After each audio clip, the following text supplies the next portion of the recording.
Hi, I'm your host, Anand J. Sukadia, and this is the Limitless One Podcast. Join me on this journey as I interview the most inspirational souls who are tapping into their limitless blueprint on a mental, physical, and spiritual level to thrive in uncertain times. If you feel you are so much more than just this body, just this life, and want to tap into your limitless potential, you're in the right place. Here we go, starseeds.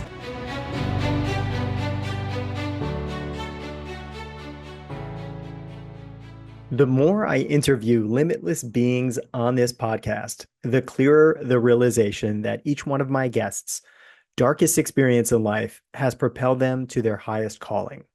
On this week's Limitless One podcast, I have the blessing of interviewing Maddy Karlsson, an inspirational wellness influencer who shares her challenges of becoming vaccine injured after reluctantly taking the COVID jab, and her two-pronged healing journey, combining allopathic and holistic medicine. Maddy Karlsson on Instagram is an integrative nutrition and health coach, Pilates instructor, and yoga and meditation teacher with over 15 years of experience in the wellness industry. Maddy's approach is deeply rooted in her own journey, having struggled with emotional eating, exercise addiction, PCOS, Candida, leaky gut, and autoimmune disease. Her method is rooted in holistic health, emphasizing the connection between mental, emotional, and physical well-being.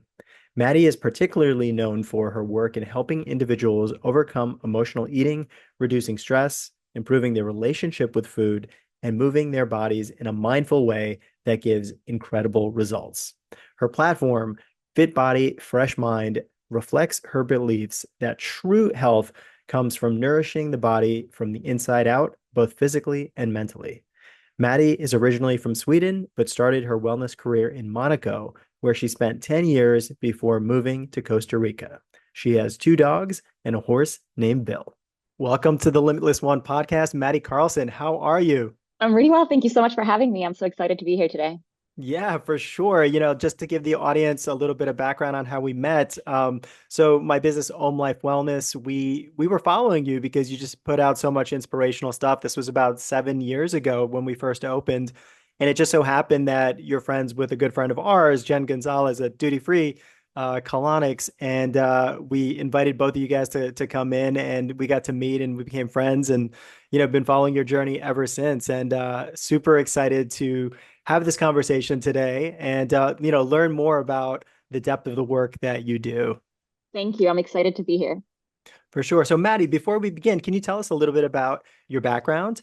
I'm a holistic health and nutrition coach. I'm a Pilates teacher, a yoga teacher. I have been in the wellness industry for 15 years now, and I'm truly passionate about helping people understand their behaviors around food, and also embrace a healthier lifestyle from a place of love, not from a place of beating themselves up, not by being hard on themselves, but more, I do this because I care about my body. I do this because I love myself, and I do this because I want to feel good in my body. So it's a little bit changing the rhetoric, and being kinder on ourselves. Beautiful. And how did you get into this kind of work? I know we talked a little bit about some of the health challenges that you were experiencing early on in your life and how that propelled you into what you're doing now. Yeah, so I've always been passionate about health and fitness and nutrition. It's always something that's interested me.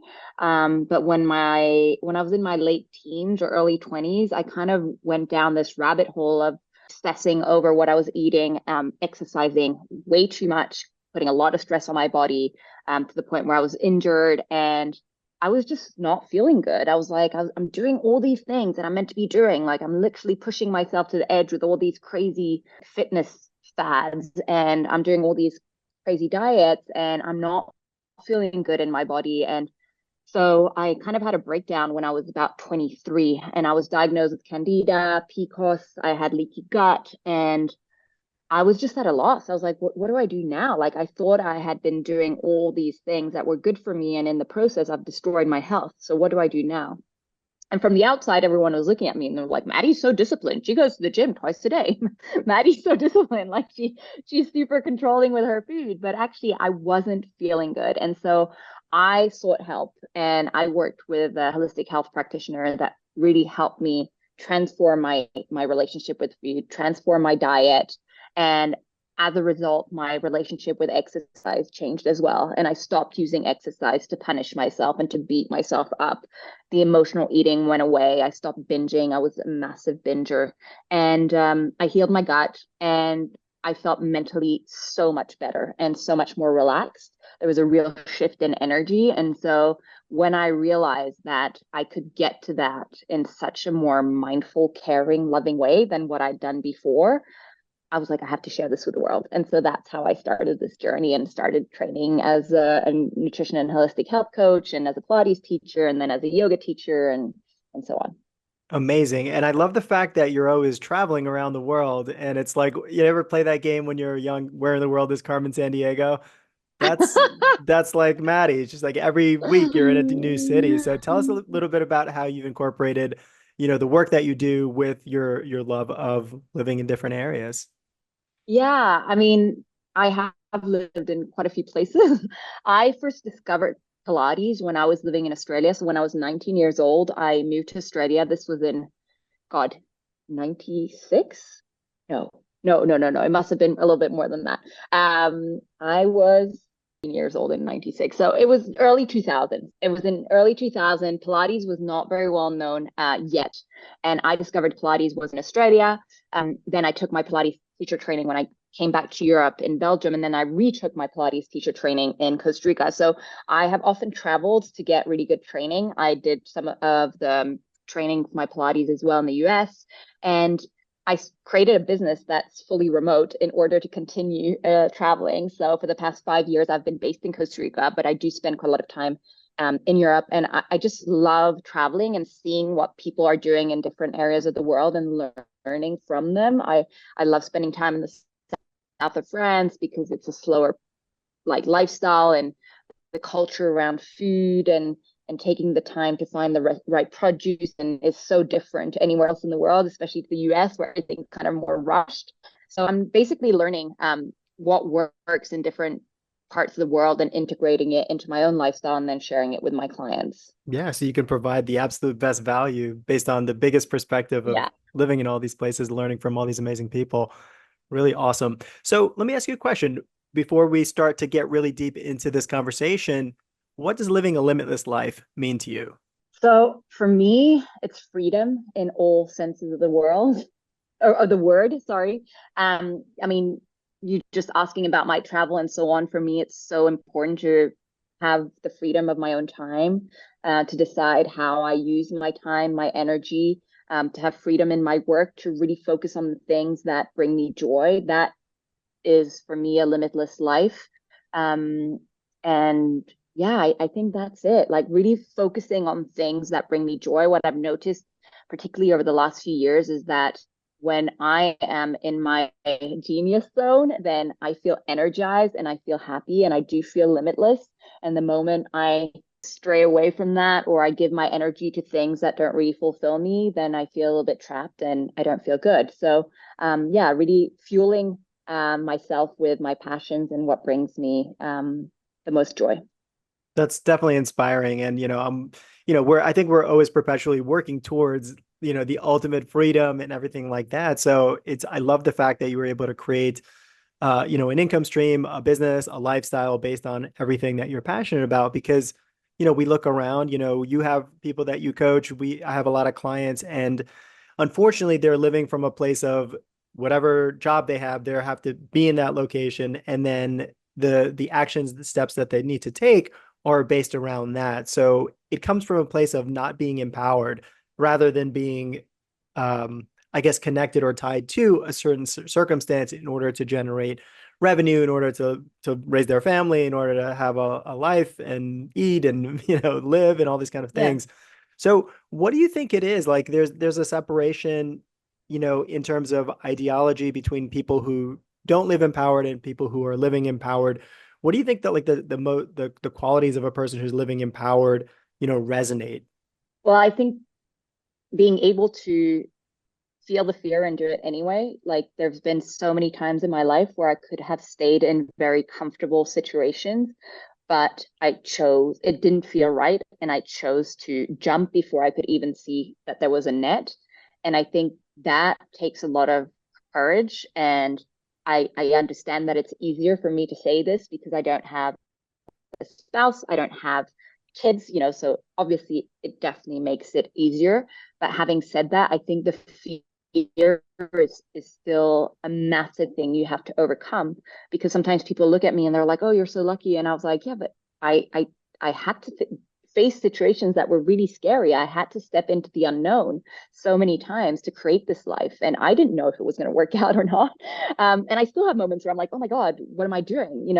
I know we're going to touch upon this a little bit further into the episode, but I got very sick about a year ago. And I was like, what am I doing trying to run my own business while I'm like barely able to stay alive? Like, that was really challenging. And I think it takes a lot of grit or a lot of resilience and just going ahead and putting one foot ahead of the other and believing that things are going to work out. And that's one of the things that my mom's always said to me. She's always said, like, you can't see it right now, but it will work out. And you just have to have faith. And yeah, I think that's the quality you have to have: grit, be ready to face your fears, and have faith. Yeah, believe in oneself, I think, is probably the most Mm. important thing to have in life because if you think about it, we could spend so much time thinking about what we're fearful of and then never take action. But I really personally have never met, including myself, I've never met a person that has taken massive action on something towards something that they want to do and regretted it, right? Either you Mhm. learn a lesson or you become successful. So in that way, everything is a success. And, really, I think that another one is really having a great intuition and understanding if something does not feel right, it's better to address that and think about it and dissect if I continue doing this, is it going to bring me happiness? And to the point that you made, it's like it's easier to make those decisions, obviously, when you don't have so many commitments, whether it's a house, whether it's a relationship, whether it's children, all that. So what I would recommend for people who especially want to have a life where they're living from their purpose and passion is to start young and really take those risks and take those chances. And maybe if you have to get a job to support yourself, maybe have a side hustle. I think everybody in the world, if even if you don't make any money, it's going to give you like more passion and more energy in this life to really do what you want to do because it fulfills a need that you have with this longing. And I believe everyone has this longing to live into their purpose. And we could always do it in so many different ways, whether it's volunteering, side hustle, or making it a full time in your life. Absolutely. And I think one of the other qualities is not paying too much attention to what other people think and not taking advice from people whose lives you don't aspire to. So, I mean, I made a massive decision 5 years ago to leave Monaco, where I'd been living for 10 years. I had an established business. I had an incredible life. Everyone was like, are you out of your mind? You're leaving here to go and live in Costa Rica in the jungle? Like, what are you even doing? And I had so many people who came to me and said, you're crazy. Don't do this. You're going to regret it. But then I realized that those were all people that were living in fear of change for their own life. And they weren't. And then the people, and I also had, thankfully, people around me who are like, hey, give it a go. Go. Worst comes to worst, you'll just come back. Like, do this. And I looked at their lives and I was like, oh yeah, these people have aspiring lives. Like, they really inspire me, right? So I think that not giving too much importance to what others tell you, and really look at the lives of those who give you advice and see, okay, is that the kind of life that I aspire to or not? And maybe the advice that they're giving you is the advice that they followed themselves, and that's why they haven't overcome fears and created a life that they truly love. Yeah, so powerful. And I think another word that is so deadly and it's like a virus, a mind virus, is the word someday. Because a lot of Yeah. people say, "Oh, someday I'll open a business." And this was me for a very long time, like in my early, like I guess 20s into my mid 30s. I was like, "Oh, one day I'm going to open up a wellness center, having all these Yeah. amazing holistic modalities and when I have the team and when I have the money, when I have the resources." And I just created a story. And then one day I had an intuition and this moment of realization where it just kicked my ass and said, "Hey, listen, if you're not living your purpose right now, what the hell are you doing here? Mhm. You don't want to die an old man and then have all these regrets in your head. That's the worst feeling in the world. So live without the limits and whatever risks you take, you're going to something magical is going to happen based on that. And it's also like when you have courage in this life, the universe will give you the sail, like the wind to help you with that, to bring you into the situations, to help you meet the people that you need to. You're always being supported as long as you're supporting yourself and your vision.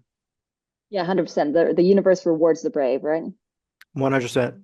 Boldness is always rewarded. That's another one of my favorite quotes. All right, so let's get into it a little bit more. I know, when we spoke a couple of weeks ago, when you came by our center, you were telling me about the last year and how challenging it was. Can you tell us a little bit about that experience for you? Yeah, absolutely. So, in 2020, when COVID hit, I was in Costa Rica, and we were basically the borders locked, and I spent the whole year in Costa Rica. And in 2021, the vaccine was being rolled out, and I had no plans on getting the vaccine because I was living in the jungle in Costa Rica. I was very healthy. And I didn't really have any fear of COVID. I didn't really have any fear of getting sick. And I thought, even if I do get sick, I'll be fine. But then came Christmas of 2021, and I wanted to go back and visit my family. And I had a friend I was living with at the time, and we were both kind of like, we didn't feel good about lying. That was something that was really tough for me. Like people were like, just get a fake thing. And I was like, but what if I get caught? And I was like, I don't like that doesn't sit well with me to lie about having had the vaccine or not. And I also, I didn't believe that I needed the vaccine. I didn't believe in any of that. But what I did feel was like I wanted to show solidarity. And I was like, all these people are getting it.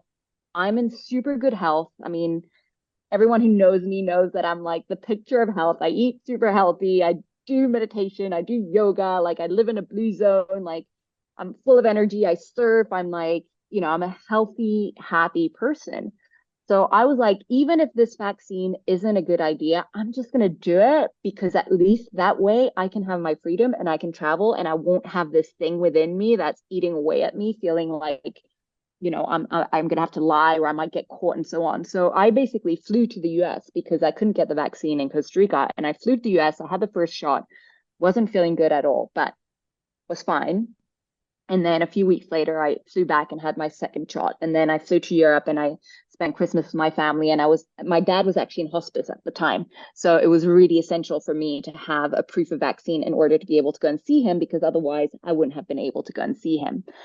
And then from like January to June, I was feeling tired, but I kind of like didn't really credit it to anything. I just thought, life was a little bit difficult at the time. I kind of was going through or had gone through a breakup, and I was like, I'm probably just feeling a little bit down. And then came June, and I got COVID, and I got really, really unwell. So despite having had the vaccine, I was really unwell. I lost a lot of weight. I was like really like nauseous, couldn't eat, terrible headaches, body pain, and so on. And then a few weeks later, or a couple of weeks later, I was cleared and I traveled back to Europe. But I was exhausted, and I was like, "Damn, this might be long COVID."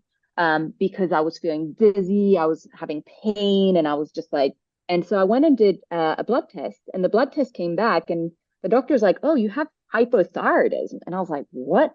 And like most people know me, like I'm a pretty slim person. Like you wouldn't look at me and go like, "Oh, she probably has a low thyroid." If anything, I might have hyperthyroidism, but not hypo, right? And so I was like, this doesn't seem like the right diagnosis for me. But he was like, the numbers are clear. You have hypothyroidism. So he wanted to put me on thyroxine for my thyroid. And he was like, that's why you're tired. That's why your skin is so dry and so on. I was like, okay. I refused the medication because I thought, I'm sure this is still side effects of COVID. And what came out in that blood test as well was extremely low platelets.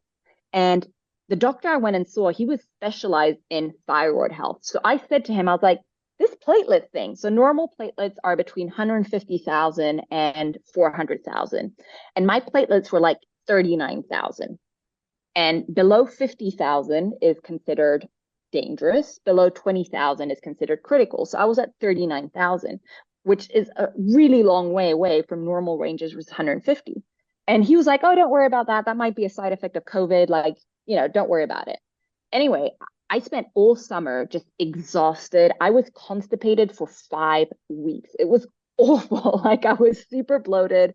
I was tired. My head was like buzzing and I had headaches and my eyes were super swollen and I was dry and I was like, I couldn't understand it.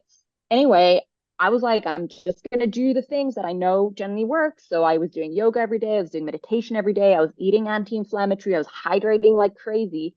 And then I did another blood test a couple of months later, and the blood work came back again just below 50,000. And at that point, I'd gone to see a normal doctor, and she was like, "Oh my God, like Maddie, this is really bad." And I was like, "Well, I had 39 like 2 months ago, so it's gone up." And she was like, "Yeah, but this isn't normal. Like you need to keep checking yourself." And so I was like, okay. And she was like, but like do another blood test in 2 weeks or 3 weeks or whatever. And I'm like, okay. I flew back to Costa Rica, did not follow her advice at all because I was like, I'll be fine. And I'm the kind of person who keeps thinking that if you stay positive and don't focus on the problem will go away. And so I was just like eating super healthy, doing my yoga, doing my meditation, doing all this breath work to help reactivate my thyroid. And about 3, 4 months later, I was due to fly to New York and I was in the Capitol and I walked past a lab and I was like, maybe I should do one of those blood tests again, you know? And I walk in and within an hour, the lab called me and they're like, you need to come in immediately and you need to go to the hospital or go to the doctor. And I was like, what? And I was due to get on a plane the next day to fly to New York. And they were like, no, no, you're not getting on a plane. You need to go and see a doctor or go to the hospital immediately because my platelets were that low. And so I scheduled an appointment. I didn't go to the doctor. I didn't go to the hospital, but I scheduled an appointment with the doctor. And the doctor in my local village said to me, you need to leave. Like, you can't stay here. This is too dangerous for you because I live in a village that is 5 hours away from the main hospital. We don't have a hospital. We don't have blood donors. They can't do anything for me if I get hurt when my platelets are that low. And I was like, I'm not leaving. Like, I've been living like this for the past 6 months. I've been surfing, I've been horse riding, I've been doing Mm. all the things. And for sure, I was tired and I was feeling dizzy. And I was like, this isn't me. And I just thought I'd done a burnout. So I took some time away from my work and I was like, I'll be fine. And I kept like soldiering on. Anyway, I went and saw a functional health medicine doctor, and we spent 6 months together where she put me on a very strict detox protocol to heal my gut because we thought maybe this was coming from the gut. I did all the things. And after 6 months, I was still not better. And I was starting to get really depressed. My energy was so low and every day felt like a battle, but I didn't want to think that of giving up. Like I just said to myself, you have to keep going. And so I was showing up on my mat, doing my Pilates practice every day, and people were looking at me and they're like, you look really fit. But in my face, you could see that I was getting really kind of drawn and I was unhappy. I was bitter. Like I didn't want to look people in the eye. When I saw people, I didn't want to see them. Like I was just shutting myself down. And I couldn't understand why. So eventually I came back to Europe and I decided to stay in Europe for as long as I needed in order to understand what the problem was. And my mom was eventually like, listen, you've done all the holistic stuff, like you've tried everything you could. Now you need to go to a hospital, a university hospital, and see a specialist in whatever it is, platelets or hematologist, right? And so I went and saw a hematologist in June, about a year and a half ago. And she was like, listen, you have a disease called immunothrombocytopenia. And I was like, okay. And I was like, how did I get this? And she was like, well, it can come from a virus. It can come from, several different things. And she said it can come from the vaccine. And so that's when I started thinking back, like, when did this really start?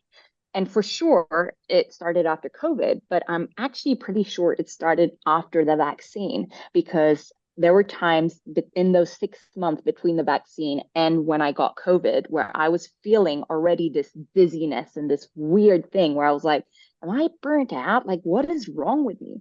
And so it appears that this disease came as a result of COVID. And now it's, God, I got diagnosed in 2020 three early 20 June 2023, and now we're October 2024, right? And I've just spent 1 year of figuring out treatment. And as I said to you before we started this podcast, like I'm only just starting to feel normal again. But unfortunately, I've had to go down the route that I was avoiding for a long time, which is medication. And yeah, and I'm happy to share more about that. But that's kind of how I got to where I am today and what happened. Oh my goodness. Thank you for sharing that story. I first of all, it's got to be emotionally, it has to be affecting you or it has affected you, right? Because thank God you have such a positive mindset and that you're willing to try anything.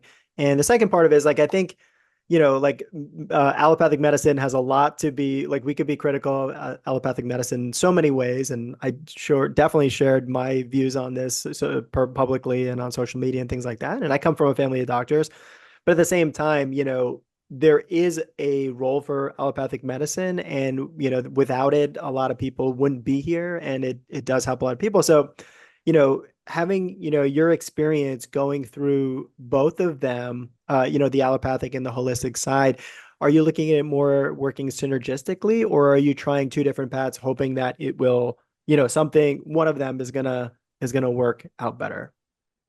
So I'm still hoping that we can get to the source of the problem, and to heal holistically, like I really hope. But what I realized is that my energy was so low and my mental state was taking such a toll on my mental state that I needed the medication to get into a higher vibration and into a happier state, because I think that we heal our bodies when we are in a happy state. We don't heal if we allow ourselves to kind of drown into the sadness, and I never really drowned into the sadness. It was just like I didn't recognize myself anymore. And even people who haven't seen me for the past 6 months, they see me today and they're like, oh my God, you're back. Maddy's back. Like you're smiling again and you're like engaging again. But as I said, like I didn't even want to make eye contact to people. All I could think about was when can I go back to bed and sleep, because I was so exhausted.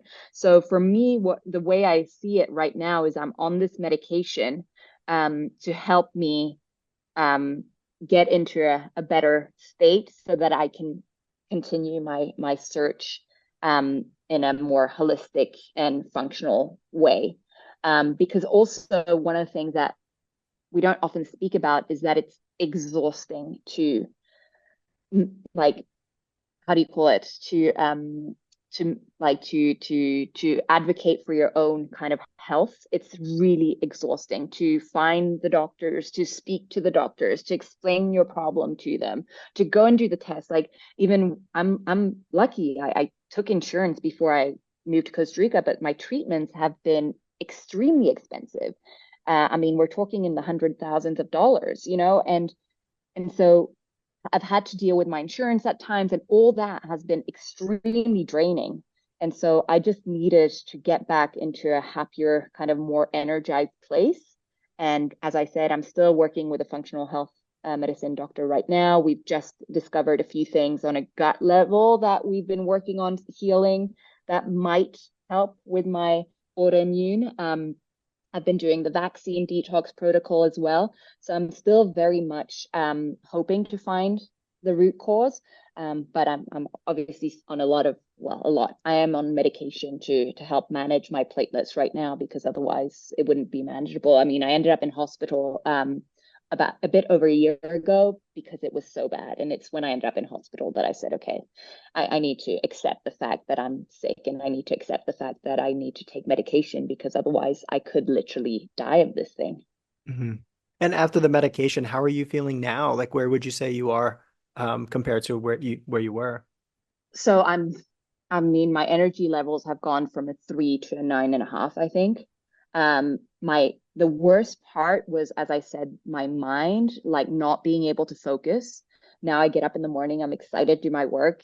Like 6 months ago, if I had to type an email, or 8 months ago, if I had to type an email, it would maybe take me like 2 or 3 hours.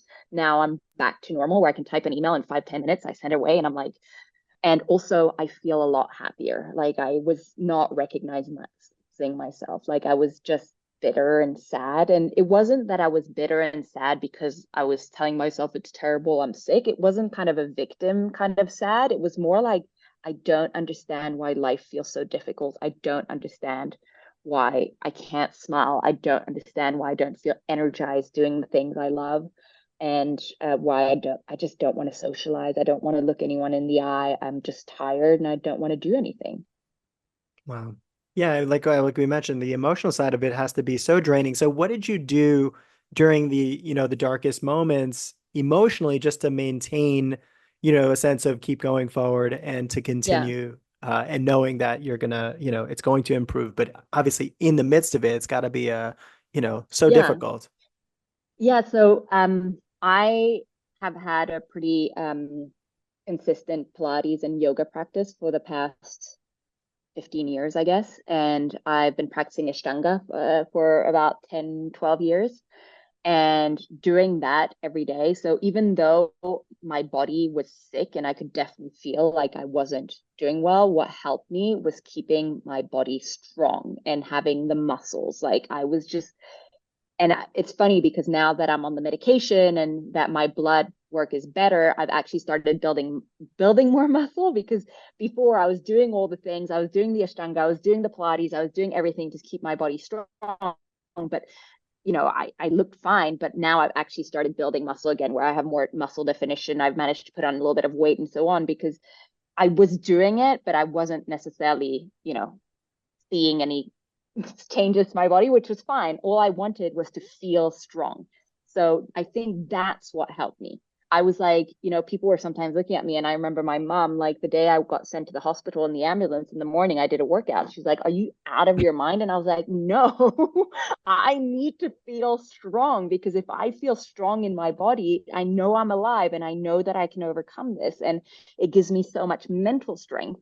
So the yoga and the Pilates was like, that was my daily ritual. And yeah, as I said, sometimes people thought I was crazy. I barely had the energy to get out of bed, but I was doing my my workouts and eating healthy, obviously cooking and self-care and putting my legs up the wall and meditating and journaling and just hanging in there. Yeah, wow. And in terms of like when you were talking to these doctors about what was going on and you mentioned, could be a vaccine injury, was there a lot of pushback on some of these from some of them, or did all of them kind of understand? So I mean it is written in scientific papers that Mm. a vaccine doesn't mention COVID vaccine, but a vaccine can cause ITP, immunotrombocytopenia. Um, and now, only recently, there's been several studies that have shown that people have had ITP as a result of different COVID vaccines. So, for sure, when I tell my doctors, I think then they're like, could be, but they don't say anything more than that. And because this is idiopathic, which means that basically there's no explanation for it, which is one of the most frustrating things about this disease. It's just like, we don't really know. It could be, but it could also be, this, or it could also be that. So, and the most frustrating part for me actually has been I am a true believer that you can heal from anything if you put your mind to it and if you really are mindful of how you think, what you eat, what you consume, like energetically, and making sure that you're surrounded by people who are kind and loving and supportive and all that, and that you're spending time in nature. And like, I truly believe in our body's ability to heal themselves. And I've healed from many things that were maybe a little bit less serious than this.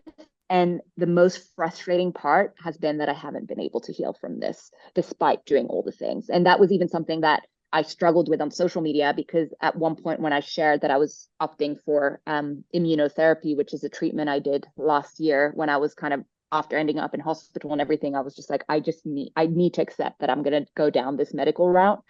I had a lot of people reach out to me going like, no, don't do that. You need to do a detox, or you need to do this, or you need to do that. And I'm like, listen, like as much as I would love to believe that I can heal from this holistically right now, I can't. And if I keep believing that I can, maybe I'll die. So I'd rather go down the medical route. But that doesn't mean that I'm completely giving up. I'm just, it's just been that part has been very frustrating.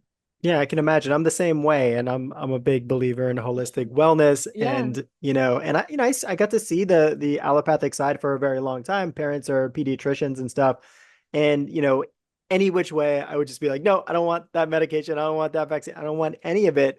And then recently, I had like it just started in 2020. I had like severe allergies. It was like year round. It was terrible. I could not go a day without being sniffly and like coughing and all this kind of stuff. And then I went to an ENT doctor and he prescribed this thing called budesonide, and it's this nasal spray and it's a steroidal spray or whatever. And I tell you, ever since I started doing that, I've had any allergies, and I don't even need to take it every day. It's just it kills whatever is like, I breathe in the air particles, and it just helps with that. So there are ways, in which allopathic medicine is absolutely helping. And again, you have to follow your intuition. And if you are at the point where you've exhausted so many different things on the the holistic side, then you have to just keep trying, because at the end of the day, we know, yes, the body can heal itself. It just needs to have the right environment, and you have to give it Mhm. the right fuel, right? So allopathic medicine, at some point, it did come from nature, right? So Yeah. everything here on Earth is coming from, that source of Mother Earth. So we just have to look at it from that, I guess, that perspective. I started noticing that you were posting about this just recently in the last year or so. Prior to that, like I wouldn't be being able to tell because you were still posting about your Pilates and your coaching, and you looked great.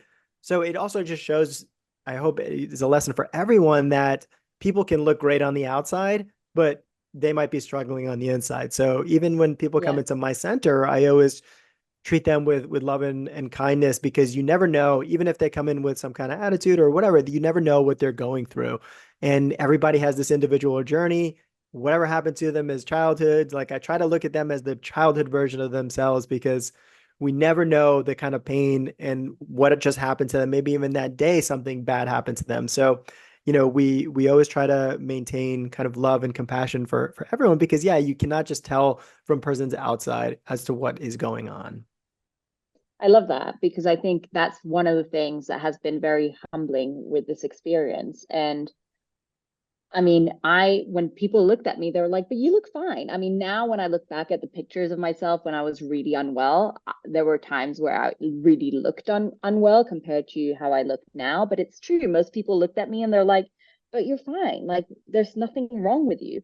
And I think that there were definitely times where I felt, as you said, like you can walk into a place and have terrible attitude. And I lashed out at people. I was like not nice to people. And that felt really, really shitty. Because I think people are like, what's wrong with her? Like, what's her problem? And it's very hard to explain because you're like, I just don't even know what's happening to me. I just don't even know what's happening to me. All I know is that there's this sadness, this frustration, this anger that is just within me, and I just don't even know what to do with it anymore. And so, yeah, that was hard. For sure. And then when you started posting about on social, did you get any pushback from people saying, "Oh no, that's not the vaccine injury. You're just, you're being Uh, anti-vax," or anything like that? no, weirdly enough, most people were like, I'm really sorry about that. That's such a, you're a person who lives such a healthy lifestyle. It's really scary. Like, thankfully, I haven't had any of the people who said it can't be the vaccine. Maybe they believe it, but they won't tell me. Mhm. Either way, I really don't care. Like, this is it is what it is. I've never like gotten angry at anyone who pressured me to take the vaccine because Mhm. I'm like, they didn't, if they'd known that this would happen, like they would never have done that. And I'm not angry. Like there's no anger there about the vaccine. I know that a few people have reached out going like, you should like, go to court and you should do this and so on. And I'm like, if I could make a difference, if there's anything I can do to make a difference and and put my name to a case and so on, like absolutely, I'd be happy to be, an example of someone's life that has nearly been destroyed as a result of this vaccine. But I'm not gonna put my energy into, pursuing this or being angry with the government or with Pfizer or whatever it is. Like it's a waste of my energy, in my opinion. I just want to live a healthy, happy life now to the best of my ability. Yeah, so powerful. And yeah, we have to focus on what we want, not on what we don't want, right? Because there's so many Yeah. opportunities to just dwell on things and experiences or whatever. At the end of the day, we have the opportunity. How do we want to feel at this moment? And how do we want to, what life do we want to create? And is this thought going to support my future that I want to create? So I think it's super important to kind of like see that in life for anyone who's listening is Yeah, there's always ways in which we can claim to be victims and to take more empowered approach and be an example for others to see that in Yeah. themselves. And one thing I would add, it's really funny because when I made that decision and I was in Costa Rica, I had been kind of isolated there for some time, and I hadn't really spoken to a lot of my friends about it because I just assumed that most people were gonna do the vaccine, and the people who were around me were the people who were the most vocal anti-vaxxers. I what they were saying, it's like, I'm not even going to say what some of the people were saying because to me, it was just like, you guys are crazy. Like, I don't think that this is what the vaccine, I 100% agree that, maybe we don't need this vaccine, but what some of the anti vaxxers were saying was just so crazy that I was like, I'm not going to side with those people. But actually, afterwards, what happened was that I realized that there was a silent movement of people who are anti-vaxxers and not necessarily anti-vaxxers, but people who chose not to have the vaccine. And some of my closest friends whose, opinion I trust, like, yourself and other people chose not to have it. And all I wish was that I had reached out to a few people or that those were the people who are kind of vocal and kind of saying, I'm not choosing to do the vaccine because these are the reasons and so on. But instead, I feel like the kind of extreme anti-vaxxers who are saying things that to me seem to be crazy, and I'm saying it from a health point of view, but it was just like some stuff where I was just like, okay, this is insane. I didn't want to believe in that. Like I just felt like there wasn't kind of a middle ground of Mhm. people who were like, okay, no, we don't need this. Does that make sense? Yeah, totally, totally. And thank you for clarifying. Like, yeah, people choose not to do it because yeah, that term Yeah. anti-vax is so loaded and it's used so Yeah. much in society for the people that literally like, okay, I'll give you an example. I don't choose to want to have a cat in my house, but Yeah. I'm not anti-cat, right? I, Exactly. I choose not to eat steak, but I'm not anti-steak. People can eat Exactly. whatever they want. So it's Yeah. like just the stigmatization of the Hmm. way, and I think it's just almost like a psychological thing that they put people under this kind of pressure in this, this like, Hmm. crock pot of like just keep building the pressure.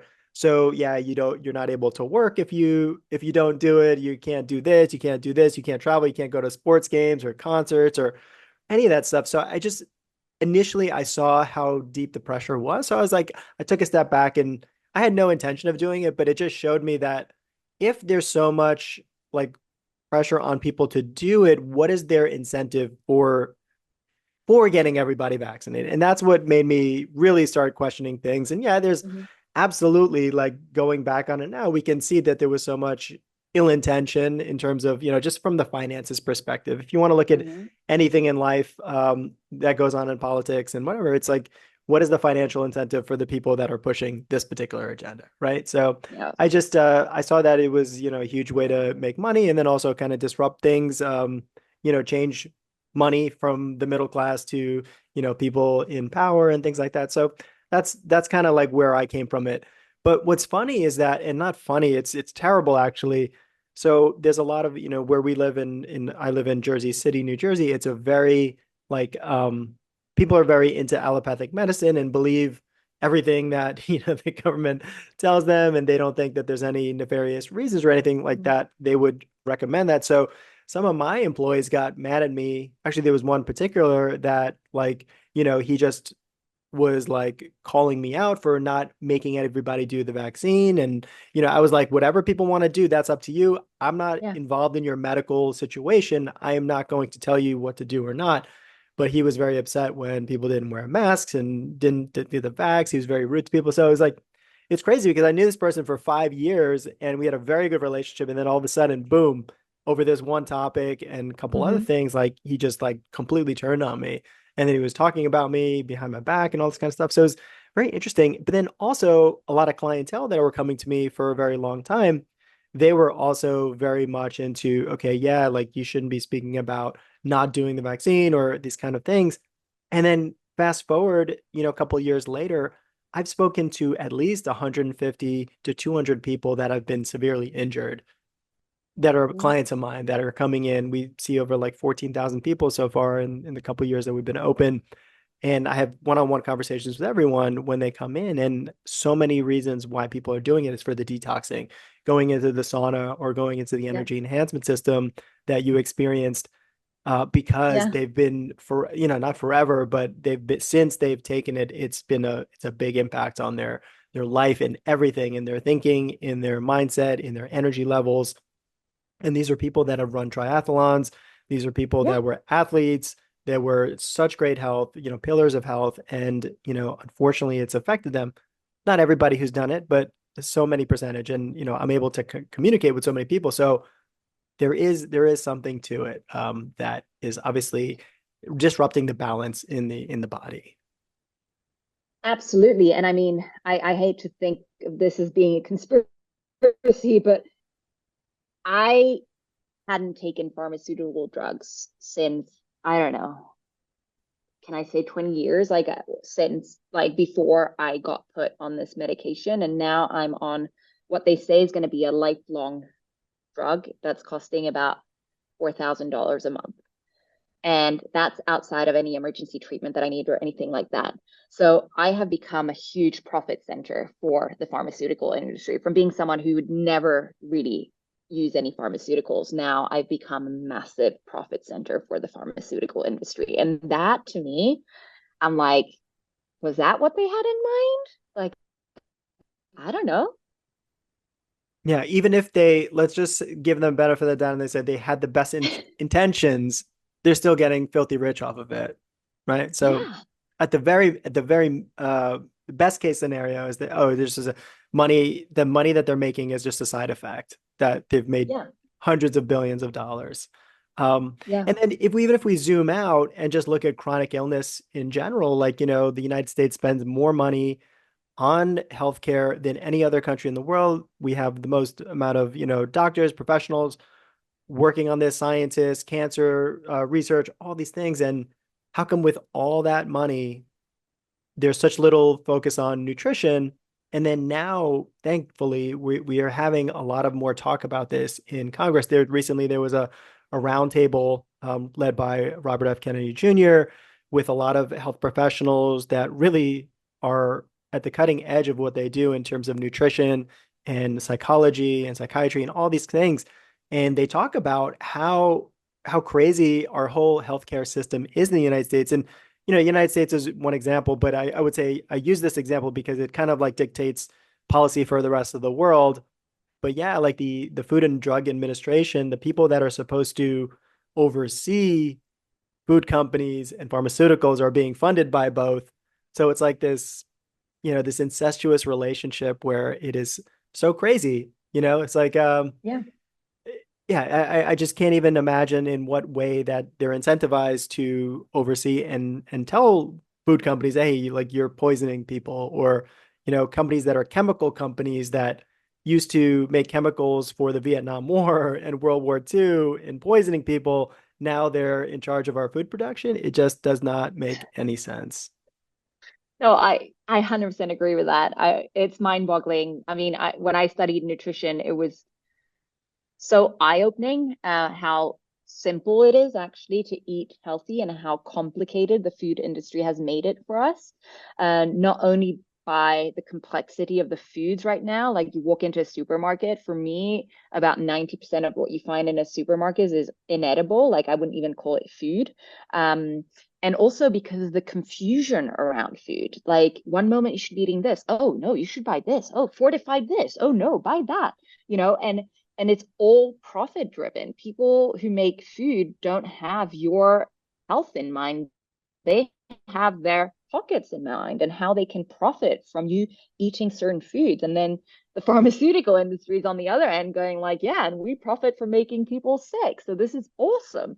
So it's the perfect storm to create confusion and chronic disease and an absolute mess for people. And that's why I think people feel so overwhelmed by understanding what they should eat to feel good. And that's why my work feels extremely empowering because I really take people from that place of confusion and frustration to a place where things are simple and easy and they can fuel themselves with joy and great flavors from a place of love. Yeah, you always, whenever you post your foods, it always looks so fun and very colorful. Tell us a little bit about your coaching programs and how you work with some of your clients. Yeah, so I have a one-on-one coaching program that I lead people through, which is really meeting the client where they're at. A lot of people come to me for weight loss. Other people come to me for gut issues. And a lot of the times there is an emotional component. So emotional eating or people feeling like they know what they should be doing to look after themselves, but they're simply not doing it. So understanding like where are the blockages there? What do we need to deal with? Because in my experience, food is just a reflection. Our relationship with the food is often a reflection of our relationship with ourselves. So having a happy relationship with ourselves and feeling fulfilled in our lives and so on is going to make our relationship with food much easier. So instead of just focusing on the food, I really focus on what's kind of behind that behavior and how can we change that. And what I love about this work is that when people finish the program, um, a lot of the times they come for weight loss, let's face it. And at the end, I ask them, what's the biggest benefit from having done this program? And they're like, I feel so much happier. Like, I just feel so much happier in my life. And I was like, how about the weight loss? And they were like, oh, yeah, yeah, that was amazing too, by the way, because they've lost the weight that they wanted, if not more. They're like, yeah, that was amazing too. But I didn't realize how frustrated or upset or depressed or whatever it is I was before.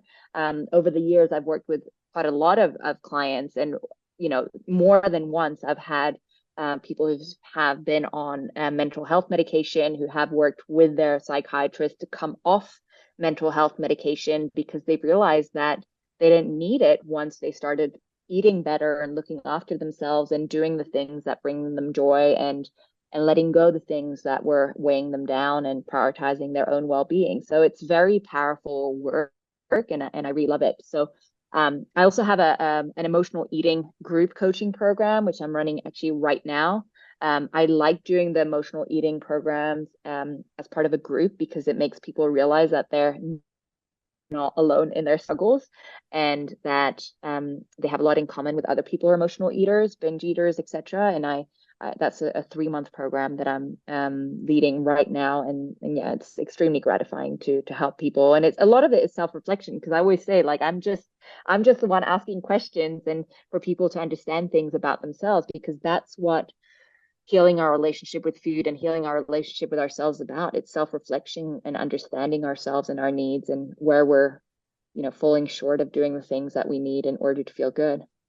Yeah, amazing. And we both studied at the nutrition school, IIN, Yeah. Institute for Integrative Nutrition.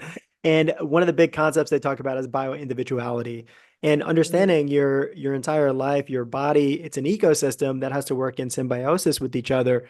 So your mental, your physical, your spiritual, all of it matters. And if one cog is not, working properly, then it's going to affect everything else.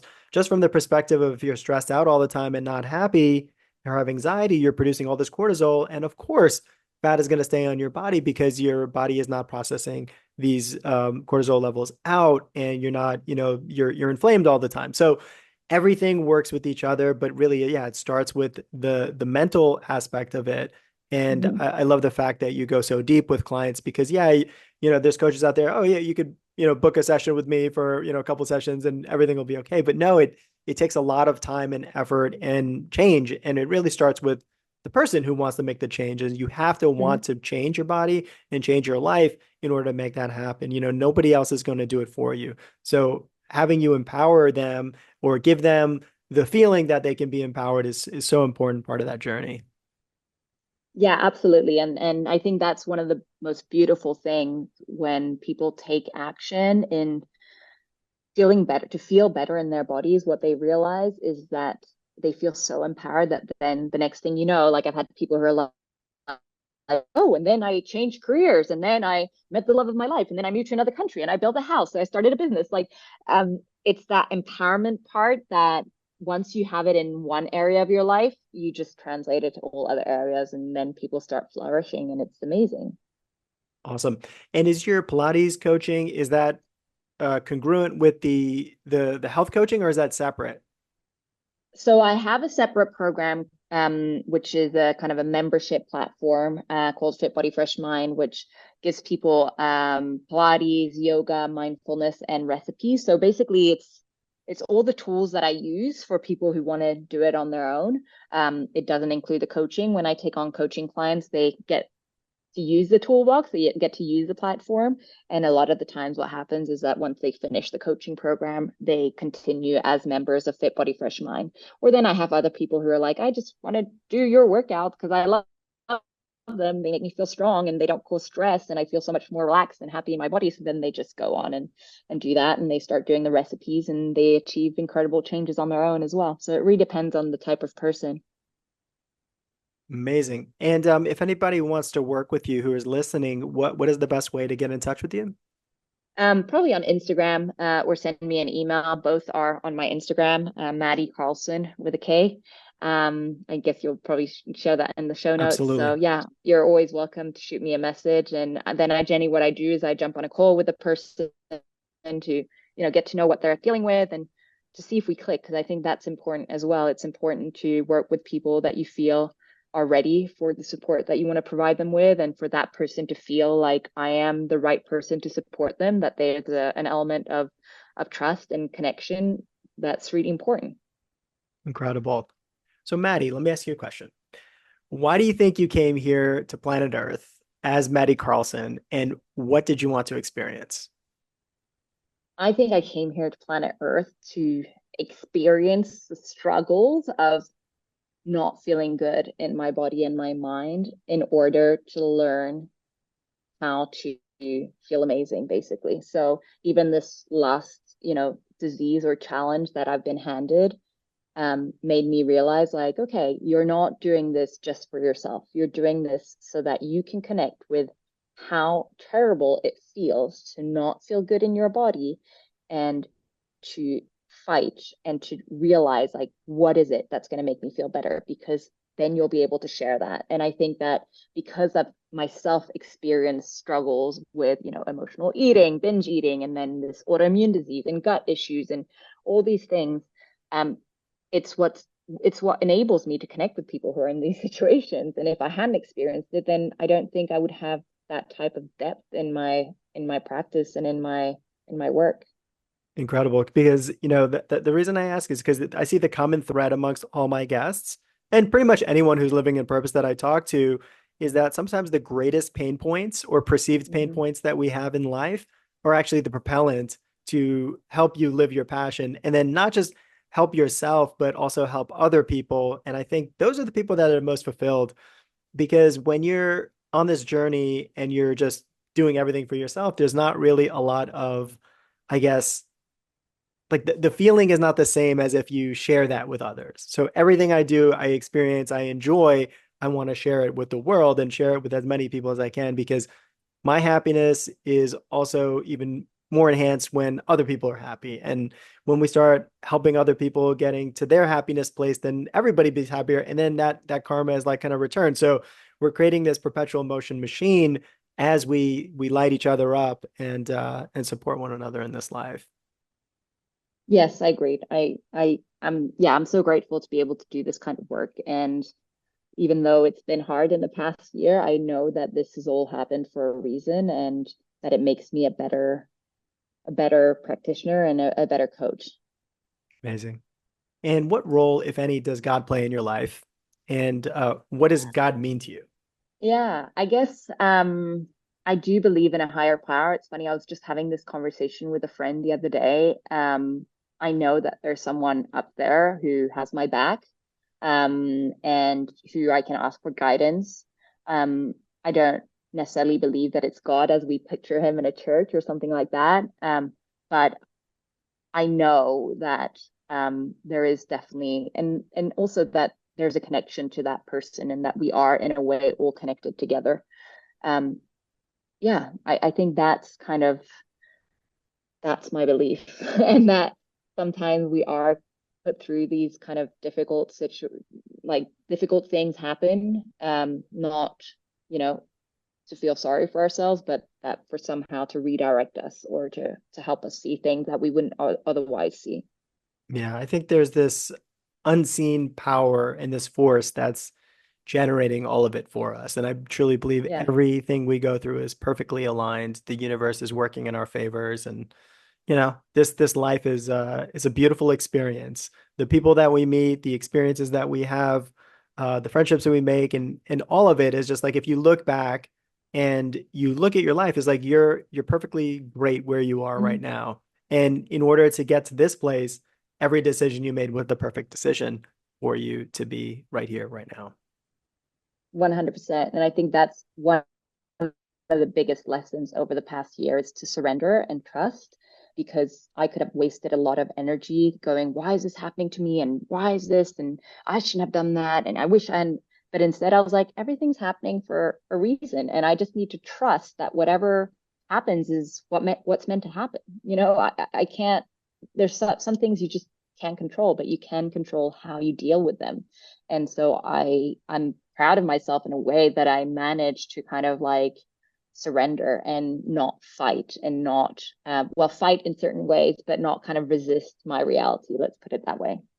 Definitely. And I can't wait to have our next conversation, to see how you're doing in some Thank time you. and see all the amazing progress. What's next for you, Maddie? What are you looking to create in the next coming year?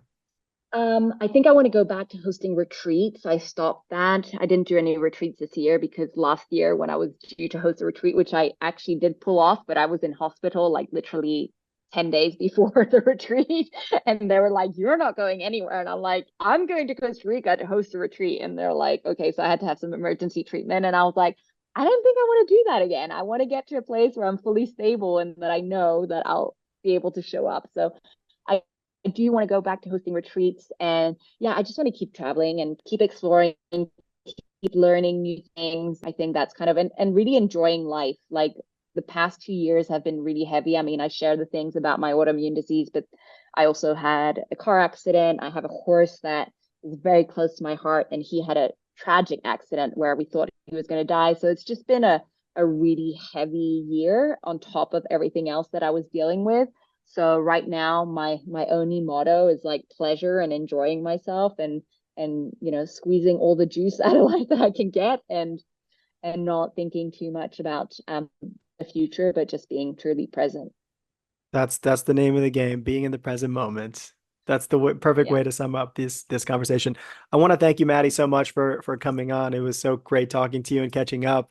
I love seeing your work, and you inspire me all the time whenever I see your posts. Thank you so much for having me, and thank you for all your support. And yeah, I truly appreciate you as a friend.